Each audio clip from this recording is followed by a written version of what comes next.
주님을 바꾸지 않으리. 오늘도 함께 예배하는 여러분 가운데 주의 은혜와 복이 함께 하시기를 주의 이름으로 축복합니다.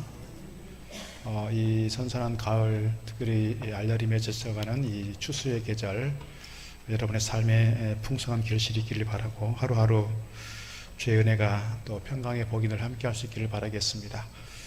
목회자로서 성도들을 위해서 한 사람 한 사람 이렇게 기억하면서 기도할 때 그게 중요한 것 같아요.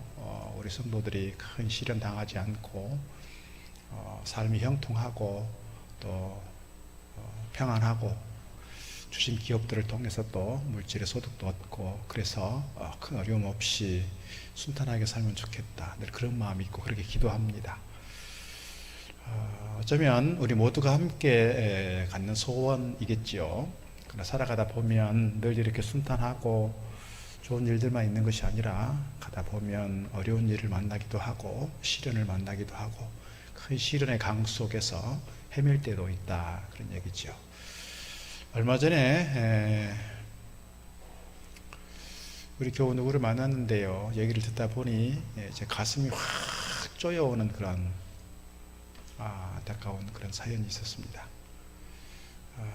꽤 오랜 시간 얘기를 들으면서 제 마음이 너무 힘들고 아프고, 상담하시는 분들 또 정신과 의사들을 보면 자꾸 아픈 얘기만 들으니까 힘들어지는데, 그러다 보면 내가 그런 어떤 에너지, 그런 화, 슬픔, 부정적인 얘기 쭉 들으면서 나도 모르게 그렇게 감정이입이 되고 그러다 보면 내가 힘들어지는데, 이걸 잘 털어버려야 돼요. 잘 털어버리는 것이 어쩌면 중요한 과제인데, 그렇지 못할 때 이제 자꾸 이게 오래 가는 것 같아요.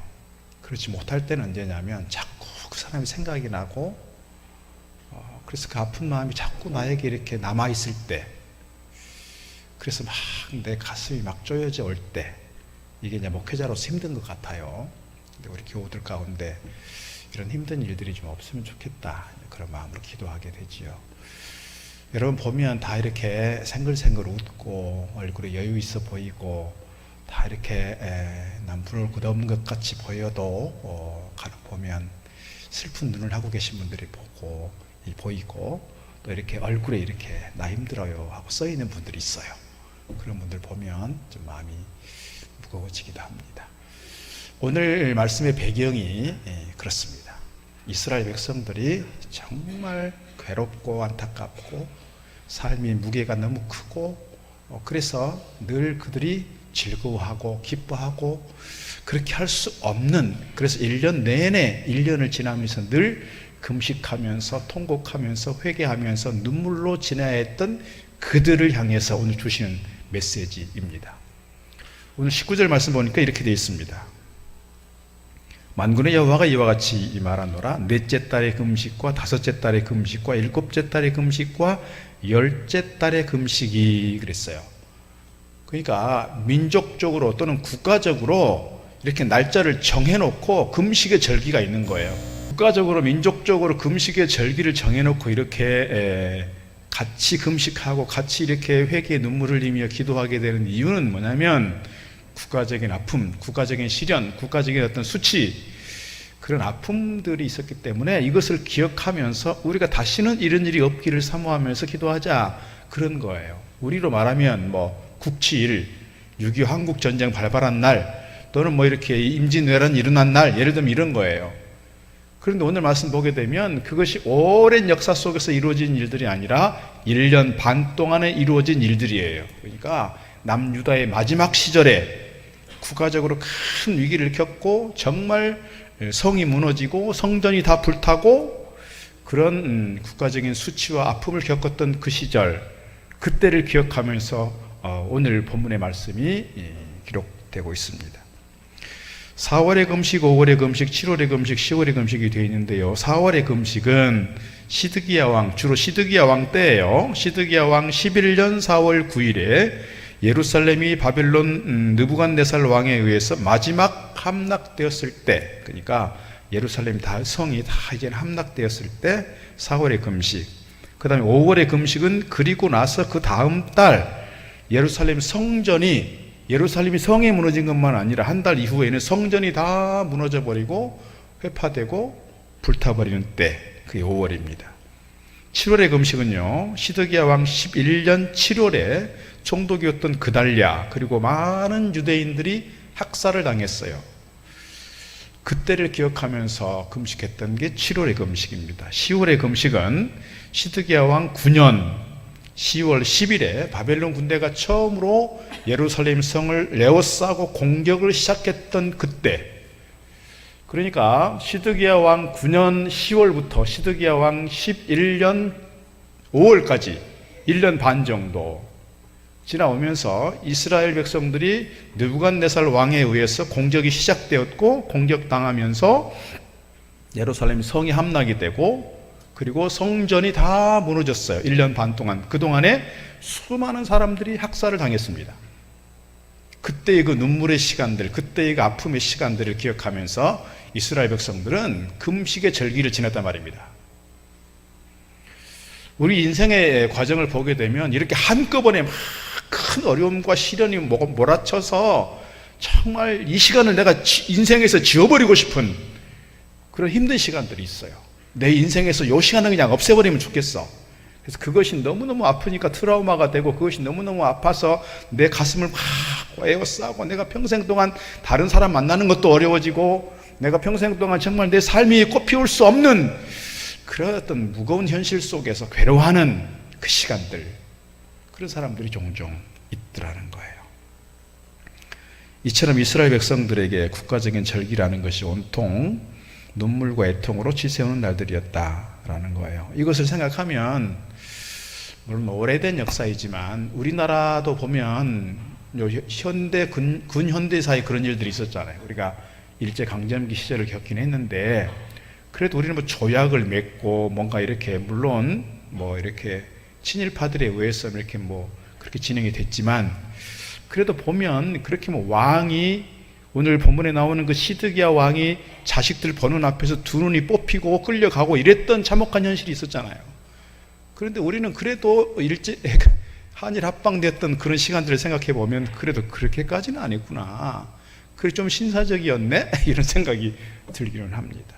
그러나 그럼에도 불구하고 우리 국가적으로 큰 어려움이 있었죠. 그런 시간들을 좀 생각해 보면서 우리가 좀 본문의 말씀을 좀 이해하시면 좋겠습니다. 이렇게 침울하고 이렇게 금식하면서 이렇게 우울한 삶을 지냈던 그 이스라엘 백성들을 향해서 오늘 하나님께서는 만군의 여호와께서 이렇게 말씀하시는 거예요. 만군의 여호와께서, 그 만군의 여호와라고 하는 단어가 야훼 체바오트라고 하는 단어예요. 야훼, 여호와, 체바오트, 만군의 하나님, 만군의 여호와, 이건데요, 스가랴 전체를 보니까 54번, 오늘 본문 나오는 8장에만 15번이 기록되고 있습니다. 몇 절 살펴보니까 이렇게 되어 있습니다. 1절 만군의 여호와의 말씀이 임하여 이르시되, 2절 만군의 여호와가 이같이 말하노라, 4절 6절 만군의 여호와가 이같이 말하노라, 만군의 여호와의 말이니라, 7절 만군의 여호와가 이같이 말하노라, 9절 11절 14절 18절 19절 20절 23절 중간에 또 만군의 여호와에 대한 이름들이 등장합니다. 만군의 여호와, 야훼 체바오트라고 하는 이 단어는 다윗이, 어린 시절 다윗이 물맷돌 5개 들고 골리앗을 향해 갔을 때 하나님을 이렇게 부르는 거예요. 야훼 체바옷, 야훼 체바옷. 너가 조롱하는 만군의 여호와, 만군의 하나님의 이름으로 너에게 나간다. 그러면서 결국 골리앗을 쓰러뜨렸어요. 사람들의 상식과 사람들의 경험, 사람들의 객관적인 판단 기준으로 볼 때 이것은 이길 수 없는 싸움이잖아요. 그런데 하나님의 이름으로 나아갔을 때 하나님께서 그에게 역사하셔서 승리케 하셨어요. 그래서 이스라엘 백성들이 블레셋과 전쟁에서 이기게 되는 것이죠. 여러분, 한나를 보면 그렇습니다. 한나가 아기를 낳지 못하는 것 때문에 그렇게 조롱당했어요. 비아냥당했어요. 손가락질 당했어요. 그렇게 무시를 당했어요. 그때 그가 성소에 가서 하나님께 기도할 때 야훼 체바옷 기도합니다. 만군의 하나님이요, 만군의 하나님이요, 나를 불쌍히 여기시고 나에게 은혜를 베풀어 주옵소서. 그렇게 하나님께 간절히 부르짖고 기도했을 때 하나님께서 그에게 역사하셔서 태열매를 주셨고 사무엘을 낳게 하셨습니다. 사무엘만이 아니라 또 다른 자녀들을 낳게 하셔서 만군의 하나님의 이름이 저를 통해서 아름답게 증거되는 것을 우리가 성경을 통해 알 수가 있습니다. 여기서 야훼 체바우트라고 하는 이 단어는 무에서 유를 만들어낸, 그래서 우주 만물의 창조자이신 그 하나님, 더 나아가서 창조해놓고 그냥 내버려 두는 것이 아니라 오늘 또 역사 속에서 섭리하시고 역사를 중환해 가시고 역사를 운행해 가시는 그 섭리하시는 하나님, 그 하나님을 여기에서 야훼 체바웃 얘기하는 거예요. 그러니까 지금 이스라엘 백성들이 그렇게 눈물 흘리며 아파하고 신음할 때 그들을 향해서 야훼 체바웃, 야훼 체바웃, 야훼 체바웃 계속해서 강조하는 것은, 너희들이 지금 힘들지만 내가 너희와 함께하고 있어. 내가 너희들을 창조해서 내가 너희들을 불러서 내가 너희들을 택하였지만 지금 너희들을 버리는 것이 아니라 여전히 너희와 함께 있다라고 하는, 그리고 너희가 지금 너희가 볼 때 내가 떠나 있는 것 같지만 만군의 여호와인 내가 너와 함께하고 있으니 야훼 체바웃, 나를 잊지 마라. 그렇게 말씀하고 있는 거예요. 아프고 힘들 때, 막 가슴이 저려올 때, 그래서 막 근심과 염려와 걱정 때문에 잠 못 이룰 때 하나님 나를 떠나 있는 것 같습니다. 하나님 나를 외면하는 것 같습니다. 하나님 나를 모른 채 하는 것 같습니다. 그러나 오늘 우리 하나님은 야훼 체바웃이라고요.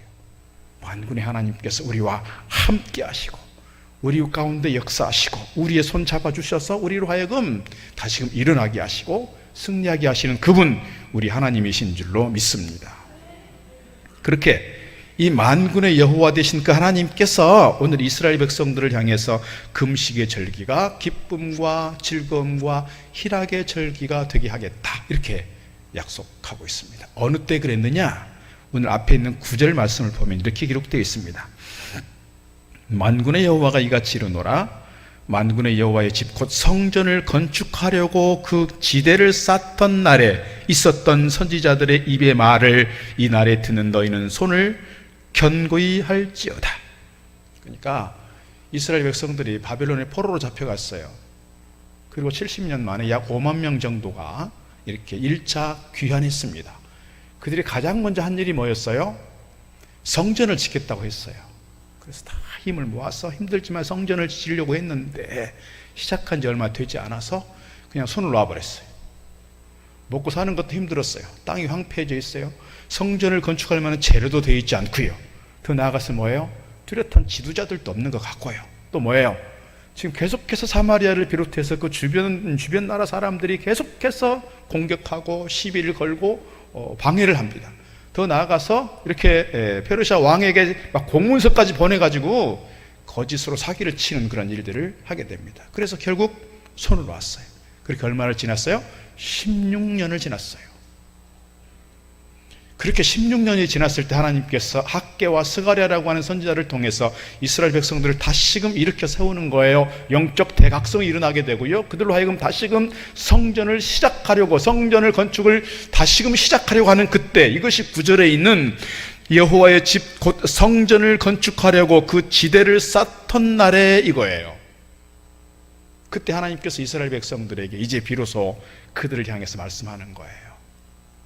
여러분, 지금 이스라엘 백성들이 상황이 달라졌을까요? 먹고 살만해졌을까요? 여전히 그 땅은 황폐해져 있고 여전히 이스라엘 백성들은 꼭 그렇게 무정부 상태인 것 같고 질서가 없고 힘든 상황 속에 있어요. 그럼에도 불구하고 이스라엘 백성들이 선지자들의 말에 각성하여 다시금 모이게 되었고 성전을 다시금 시작하게 된 거예요. 성전 공사를. 그랬을 때 하나님께서 그들을 향해서 다시금 예전처럼 너희들을 버려두지 않겠다. 이제는 내가 너희들을 구원하겠다. 이제는 내가 너희들을 축복하겠다. 이제는 내가 너희들로 하여금 다시금 일어서서 세계 만방 가운데 너의 이름이 증거되게 하겠다. 약속하고 있는 거예요.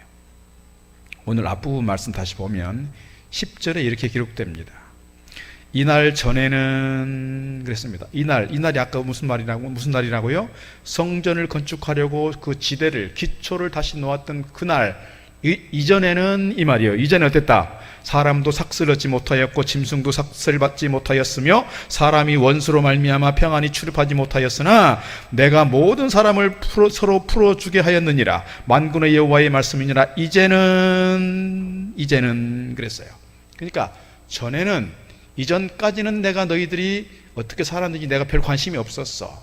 뿐만 아니라 너희들이 열심히 땀 흘려서 죽기 살기로 뭔가 하는 것 같고 아등바등 뭔가 살아가려고 애를 썼지만 너희들이 별로 소득이 없었고 너희들이 별로 수확이 없었어. 그건 내가 너희들을 버렸기 때문이야. 그러나 이제는 11절이 뭐예요? 이제는 내가 이 남은 백성을 대하기를 옛날과 같이 하지 않겠다. 12절 곧 평강의 씨앗을 얻을 것이라 포도나무가 열매를 맺으며 산이 산물을 내며 하늘은 이슬을 내리리니 내가 이 남은 백성으로 이 모든 것을 누리게 하리라. 그렇습니다. 옛날에는 이스라엘 백성들이 그렇게 힘든 삶 살아가게 되었으나 이제는 내가 너희들을 가만두지 않겠다. 이제는 내가 너희들을 버려두지 않겠다. 이제는 너희 가운데 회복의 역사를 일으키겠다. 13절 유다 족속아 이스라엘 족속아 너희가 이방인 가운데서 저주가 되었었으나 그랬어요. 이스라엘 백성들이 이방인들 가운데서 뭐가 됐다고요? 저주의 모델이 됐어요. 저주의 표상이 됐어요. 그러나 이제는 내가 너희를 구원하여 너희가 복이 되게 하리니 두려워하지 말지니라. 손을 견고히 할지니라. 이제는 내가 너희들을 구원하여 너에게 복이 되게 하겠다. 그래서 너희들로 하여금 세상 사람들에게 축복의 표상이 되게 하겠다. 이렇게 지금 약속하고 있는 겁니다. 14절 만군의 여호와가 이같이 말하노라. 너희 조상들이 나를 경노하게 하였을 때에 내가 그들에게 재앙을 내리기로 뜻하고 뉘우치지 아니하였으나 이제 내가 다시 예루살렘과 유다 족속에게 은혜를 베풀기로 뜻하였나니 너희는 두려워하지 말지니라. 그랬습니다. 유다 백성들이 지금까지는 저주의 표상이 되었다고요. 이스라엘 백성들이 형식적으로 하나님을 섬겼어요. 제사했어요. 예배했어요. 그리고요 율법을 지킨다고 열심히 했어요. 그래서 금식도 하고요. 그리고요 안식일도 지켰고요. 또 이렇게 뭔가 해야 될 일들을 했어요. 하나님께서 보실 때 그들을 향해서 그런 말씀하세요. 너희들이 드린 제물 역겹다. 너희들이 드린 제사 제물이 역겹구나. 내가 토해버리고 싶다. 차라리 제사를 드리지 마라. 제사를 드리지 말고 뭐를 바치라고 말해요? 너의 마음을 바치라. 마음이 떠난 상태로 형식을 갖춰서 제사를 드리지만 이미 하나님은 그들을 떠났어요. 그들의 제사를 받지 않았어요. 그들의 예배를 받지 않았어요. 그래서 하나님께서 그들을 심판하시고 또 심판하십니다. 북이스라엘은 아수르에 의해서, 남유다는 바벨론에 의해서 그렇게 처참하게, 그렇게 비참하게, 그렇게 시련을 갖게 됐습니다. 그런 상황 속에서 이스라엘 백성들에게 삭개와 스가랴 선지자를 통해서 그들이 다시금 영적인 각성이 일어나고 다시금 정신을 차리고 하나님을 예배하겠다고 했을 때 하나님께서 그들에게 말씀하시는 거예요. 만군의 여호와가 이른다. 만군의 여호와가 이른다. 이제는 내가 너희들을 옛날처럼 버려두지 않을 거야. 이제는 내가 너희를 구원하겠고 너희를 일으키겠고 너희를 다시금 세워줄 거야. 그렇게 말씀하고 있습니다. 여러분, 우리가 간혹 그럴 때가 있어요. 우리가 열심히 교회를 다니고 열심히 예배를 드리는 것 같고 또 막 새벽 기도도 하고 열심히 이렇게 형식을 갖춰서 예배할 때 있어요. 정말 믿음이 좋은 사람 같아요. 그러나 오늘 이스라엘 백성들처럼 정말 우리가 속 마음을 드리지 못하고 우리가 영과 진리로 예배하지 못한다면 하나님께서 우리가 드리는 제사, 우리가 드리는 예배 역겹다 그럴 거예요. 우리 마음 중심을 다 딴 데 빼앗겨 버렸다면, 그래서 오늘 우리가 좀 정신을 차리고 우리가 영과 진리로 예배하겠다, 그런 어떤 예배의 자세와 예배의 정신을 좀 새롭게 할 필요가 있습니다. 간혹 그럴 때가 있어요. 오늘 이스라엘 백성들이 저주의 표상이 되었다는 얘기는 뭐냐면 형식적으로 제사를 드리고 하나님을 섬기는 것 같은데 이방 사람들이 볼 때는 뭐예요? 꼴 좋다가 된 거예요. 꼴 좋다. 하나님을 섬긴다고 하는데 하나님께서 복을 주시는 것이 아니라 그들로 하여금 계속해서 시련이 오고 이방 민족들로부터 침탈을 당하고 계속해서 공격을 당하고 계속해서 삶이 회복되지 않아요. 그러니까 이방 사람들이 뭐라고 그래요? 어디 하나님이 계시느냐고, 하나님이 어디 있느냐고. 그래서 조롱의 대상이 됐어요. 우리도 간혹 그럴 때가 있어요. 열심히 교회를 다니는 것 같고 열심히 예배를 드리는 것 같은데 내 삶이 회복되지 않고 계속해서 어려움을 당하고 고난과 시련 가운데 있을 때 간혹 그런 얘기 들을 수 있어요. 하나님 어디 있느냐?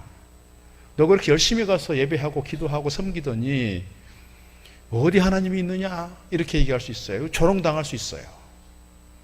오늘 우리가 이런 상황 가운데 있을 때 하나님께 우리가 더 나아가면 좋겠어요. 우리가 힘들 때, 시련의 때에, 고난의 때 우리가 해야 될 일은 뭐냐? 더 기도하는 일이에요. 하나님을 찾는 일이에요. 나를 비우고 나를 또 낮추면서 하나님 말씀의 거울 앞에 내 자신을 내어보면서 계속해서 하나님을 찾고 은혜를 구할 때 하나님께서 우리의 삶을 새롭게 하실 줄 믿습니다. 힘들수록 어려울수록 더 나를 낮추고 기도해야 될 줄로 믿습니다. 그래서 우리 영적인 새로운 깨달음이 있기를 바라고, 이를 통해서 오늘 하나님께서 이전에는 그리고 이제는 이런 어떤 구별된 부분이 우리 가운데도 나타나기를 주의 이름으로 축복합니다. 그래서 예전에는 저주의 표본이 되었으나 이제는 무슨 표본이 된다고요? 축복의 표본이 되겠다. 이러한 하나님의 은혜가 우리 가운데 나타나기를 주의 이름으로 축복합니다. 이날과 이전에는 확실히 달라졌다 하는 것을 학개 1장을 보면 잘 보여주고 있습니다. 학개 1장 9절 11절, 너희가 많은 것을 바랐으나 도리어 적었고 너희가 그것을 집으로 가져갔으나 내가 불어버렸느니라. 나의 만군의 여호와가 말하노라. 이것이 무슨 까닭이냐? 내 집은 황폐하였으되 너희는 각각 자기의 집을 짓기 위하여 빨랐음이라. 그러므로 너희로 말미암아 하늘은 이슬을 그쳤고 땅은 산물을 그쳤으며 내가 이 땅과 산과 곡물과 새 포도주와 기름과 땅의 모든 소산과 사람과 가축과 손으로 수고하는 모든 일에 한죄를 들게 하였느니라. 이스라엘 백성들이 성전을 짓겠다고 해놓고서 그 첫사랑의 감격을 잃었어요. 뭐가 바빴어요? 먹고 사는 게 급했어요. 재료도 제대로 준비가 되지 않았고 자재도 별로 없고요. 상황이 힘들었어요. 그리고 계속해서 이 민족들로부터 공격을 당했고요. 그러니까 손을 놔버렸어요. 그런데 성전 공사하는 걸 중단하고 자기 살 길을 열심히 찾아가려고 했는데요. 열심히 뭘 한다고 했는데 손에 쥔 게 없는 거예요. 손에 쥔 게 없어요. 왜 그렇다는 거예요? 학기 1장 말씀을 통해 보게 되면 하나님께서 모든 일에 한죄를 들게 했기 때문이라. 하나님께서 그들 가운데 무관심해졌고요. 하나님께서 그들 가운데 복을 내리지 않았고요. 하나님께서 그들을 모른 채 했다는 거예요. 그래서 열심히 땀을 흘렸어요. 땀을 흘린 만큼 수고의 대가가 와야 되는데 손에 쥔 게 없는 거예요. 그런 상황 속에서 학계를 통해서 스가랴를 통해서 오늘 본문의 말씀을 주고 있는 거예요. 이날 후에는 그렇게 하지 않겠다. 이제는 복받은 사람의 표본으로 만들어주시겠다. 이날이 언제냐? BC 520년 6월 24일 16년 동안 방치되었던 성전 재건의 기초가 다시 놓여지게 되었을 때, 그때 하나님께서 그들 가운데 역사하신다는 거예요. 뭐라고 말씀하시느냐? 금식의 절기가 기쁨과 희락의 절기가 되게 하겠다는 거예요. 19절 말씀으로 다시 돌아갑니다. 만군의 여호와가 이같이 말하노라. 넷째 달의 금식과 다섯째 달의 금식과 일곱째 달의 금식과 열째 달의 금식이 변하여 유다 족속에게 기쁨과 즐거움과 희락의 절기들이 되게 되리니 오직 너희는 진리와 화평을 사랑할지니라. 그랬습니다. 지금까지 이스라엘 백성들은 무정부 상태였어요. 질서가 없었어요. 하나님의 말씀이 살아있지 않았어요. 그러니까 뭐 이렇게 쉽게 말하면 약육강식이 된 거예요. 약육강식이. 그러니까 힘 있는 사람들이 더 취하게 되고 가난한 사람들은 더 가난해지고 계속해서 사회는 어려워지는 거예요. 사랑이 잃어버렸어요.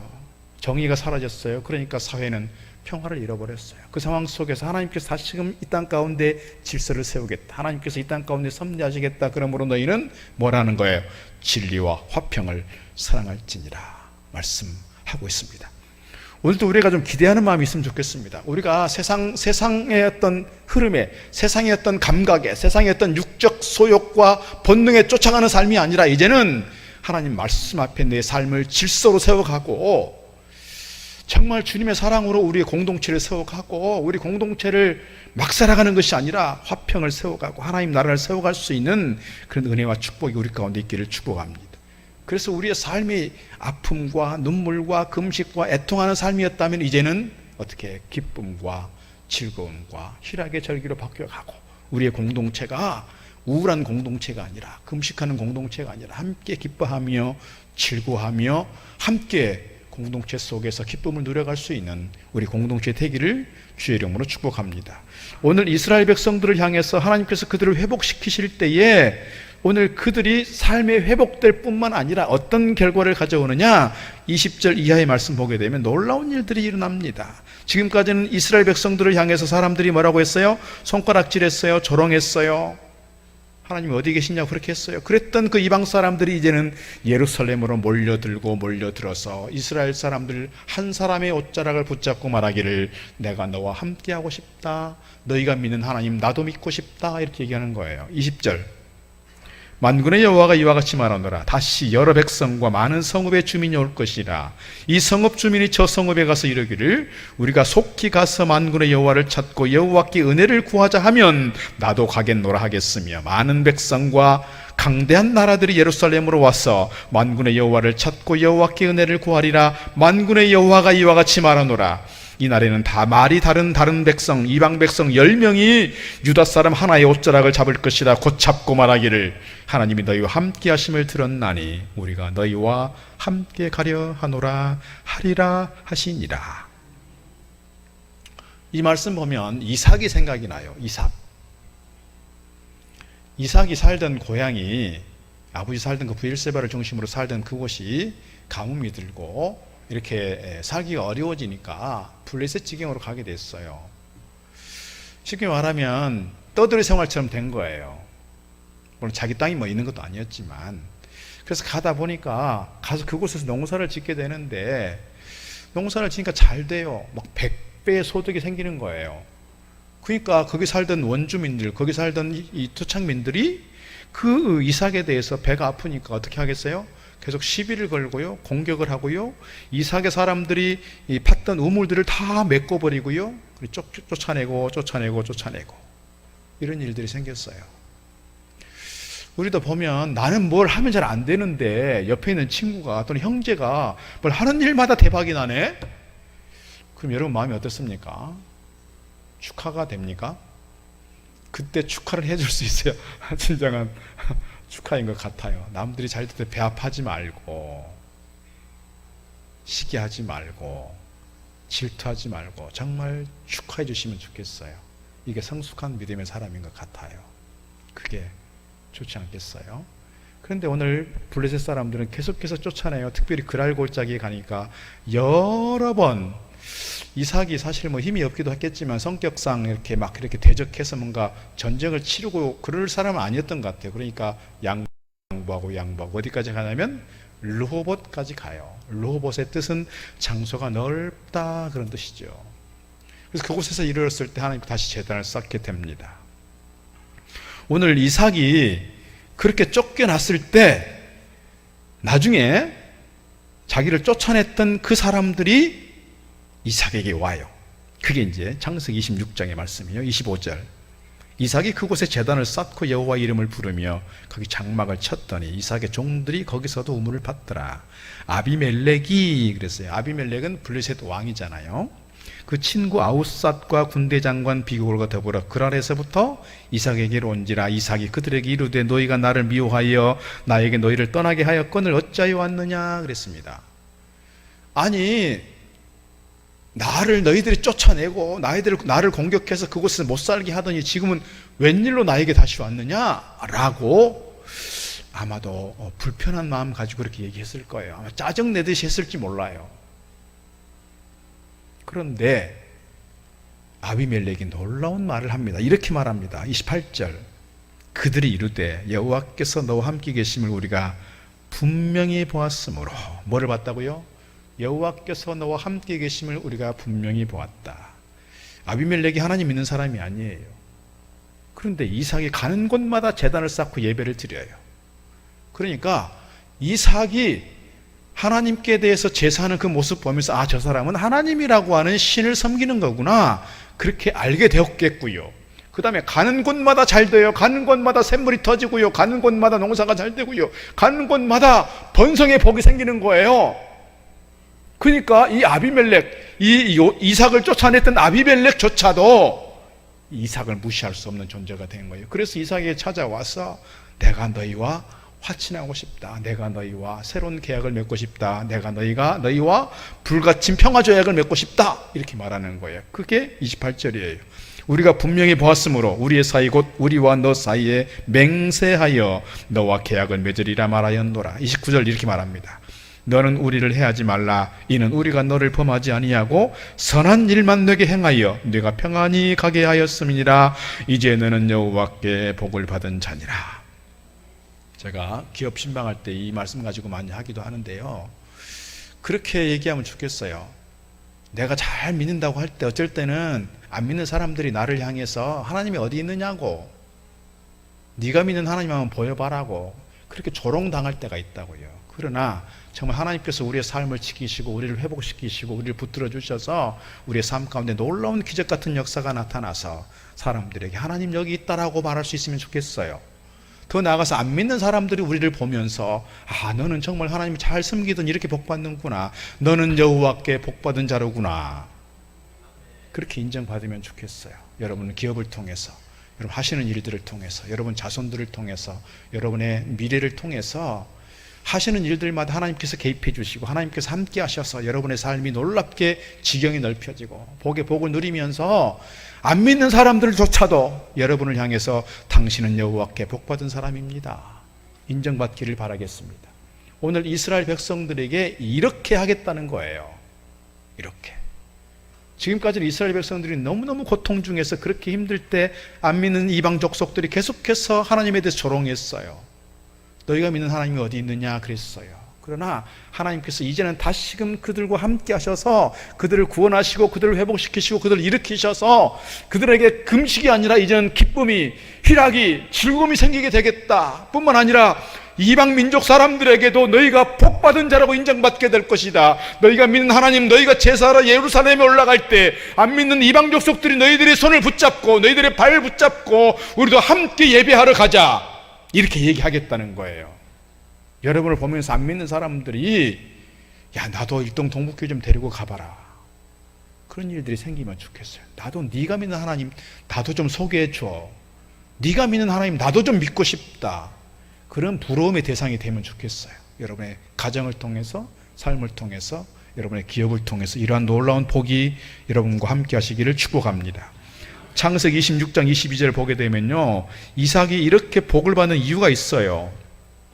이삭이 거기서 옮겨 다른 우물을 봤더니 그들이 다투지 아니하였으므로 그 이름을 르호봇이라 하여 이르되 이제는 여호와께서 우리를 위하여 넓게 하셨으니 이 땅에서 우리가 번성하리로다 하였더라. 이제는 여호와께서예요. 이제는 여호와께서. 여러분, 이삭이 계속해서 블레셋 사람들로부터 공격당해서 그랄 골짜기 양보하고 쫓겨났다고요. 그러나 이제는 여호와께서, 이걸 붙잡고 가는 것 같아요. 이제는 여호와께서. 그래서 어쩌면 우리의 삶도 그래요. 여러분 도심지에 살다가 일동으로 오신 분들이 한 두세 종류인 것 같아요. 예를 들면 고향을 찾아서 오신 분들이 계시고요. 또는 이제 내가 노년이 되면서 좀 전원주택 짓고 좀 이렇게 노년을 편하게 살겠다고 오신 분 계시고요. 그런 분들은 긍정적이잖아요. 그런데 일부는 이런 분들이 계세요. 도심지에 생활하다가 뭔가 잘 안 되어서 일동으로 오신 분들 계세요. 실패해서 오신 분들 계세요. 여기 오면 주거 비용도 좀 싸고 새로 뭔가 사업을 하려고 해도 조금 초기 비용이 좀 적게 나가니까 세도 적게 나가고, 그래서 뭔가를 하려고 왔는데 사실 여기서 쉽게 되느냐? 잘 안 돼요.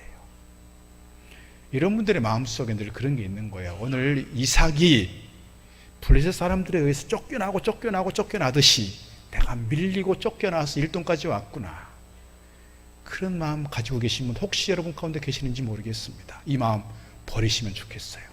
하나님께서 이곳을 축복의 땅으로 바꿔주실 줄로 믿습니다.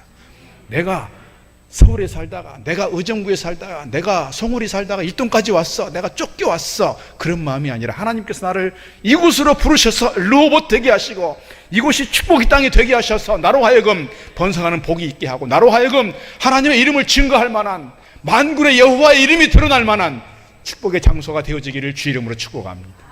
그래서 여러분을 보면서 많은 사람들이 여러분을 보면서 나도 네가 믿는 하나님 좀 믿자, 그렇게 좀 달려오면 좋겠어요. 여러분이 실패하고 안 되는 모습 보면서 가족들이, 친척들이, 주변의 친구들이 여러분 조롱했는지 몰라요. 여러분을 보고서 쉽게 생각했을지 몰라요. 무시했을지 몰라요.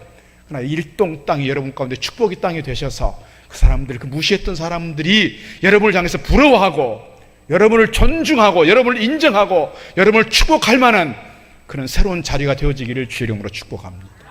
그래서 오늘 이스라엘 백성들에게 주셨던 금식의 절기가 희락의 절기가 되는 것처럼 오늘 우리의 삶의 현장에서 금식의 절기가 기쁨의 절기, 희락의 절기 되어지기를 주의 이름으로 축복합니다. 기도하겠습니다. 사랑의 아버지 하나님, 우리 인생의 길을 돌아보면